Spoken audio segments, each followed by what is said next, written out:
This motor came in with some running issues. Customer's been working on it. So they put in some brand new spark plugs, which weren't the correct ones.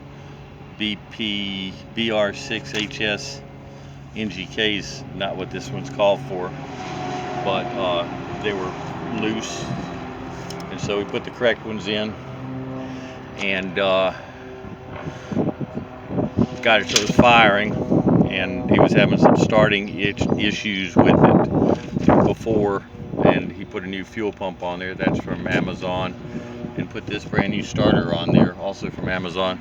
We've got a problem with Amazon starters, and you'll see why, and Amazon fuel pumps. Fuel pumps work about 50% of the time from Amazon, and then the starters work about 50% of the time. But if you watch the Bendix when you try to start it with this brand new Amazon starter, it turns over.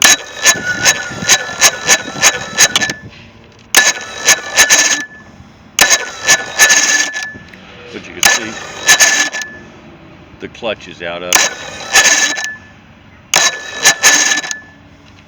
So get about 50% chance of having one that will work correctly, and this is not one of those that came up on the good side.